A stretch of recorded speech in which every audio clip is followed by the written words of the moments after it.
ये लड़की जैसे ही इस बैज को छूती है, अचानक वो एक दूसरी दुनिया में पहुंच जाती है। केसी पूरी तरह हैरान रह जाती है, लेकिन जैसे ही बैज जमीन पर गिरता है, वह वापस असली दुनिया में आ जाती है। आसपास के लोग उसे अजीब नजरों से देखने लगते हैं। यह देखकर वह खुद को शांत करती है और फिर जमीन पर गिरे बैज की ओर देखती है। उसे लगता है यह सब सिर्फ उसका भ्रम है, इसलिए वह सावधानी से दोबारा बैज को छूती है। अगले ही पल वह फिर से उस जादुई दुनिया में चली जाती है, लेकिन इस बार वह खुद को एक सुनहरे गेहूं के खेत में पाती है। जब वह पीछे पलटती है तो उसे दूर एक हाईटेक शहर दिखाई देता है। केसी की उत्सुकता और बढ़ जाती है। वह उस शहर की तरफ जाना चाहती थी, लेकिन अचानक वह वापस से पुलिस स्टेशन में पहुंच जाती है। वह पास बैठे एक आदमी से पूछती है, क्या मैं यहीं खड़ी थी? आदमी उसे पागल समझता है और उस बैज को उठाने लगता है, लेकिन केसी उसे तुरंत रोक देती है। वह नहीं चाहती थी कोई भी बैज का सीक्रेट जाने, इसलिए केसी उस बैज को च्युइंग गम के रैपर में लपेट लेती है। जैसे ही केसी पीछे पलटती है, उसका पिता दरवाजे पर उसका इंतजार कर रहा था। घर जाते समय पिता उसे लगातार डांट रहे थे, लेकिन केसी की नजर सिर्फ बैज पर टिकी हुई थी। वह अपने पिता को भी बैज की ताकत दिखाना चाहती है, लेकिन जब पिता बैज को छूते हैं तो कुछ भी नहीं होता। वह सोचते हैं केसी उनसे मजाक कर रही है। केसी सोचती है शायद बैज खराब हो गया है, लेकिन जैसे ही वह खुद उस बैज को छूती है,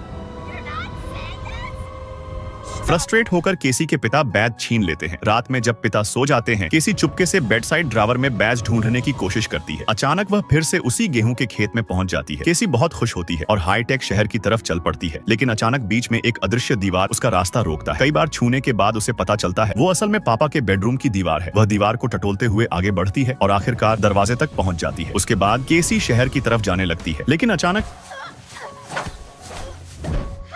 दूसरी मंजिल से नीचे गिर जाती है। वह फिर से बैज उठाना चाहती है, लेकिन घर में बहुत लोग थे, इसलिए केसी पिता का मोजा लेकर बैज को उसमें छुपा देती है। फिर वह साइकिल लेकर चुपके से घर से बाहर निकलती है। सड़क पर पहुंचकर वह बैज छूती है। बैज अभी भी काम कर रहा है। वह राहत महसूस करती है। कुछ दूर जाने के बाद जब वह बैज को छूती है, इस बार वह सीधे उस हाईटेक शहर के अंदर पहुंच चुकी थी।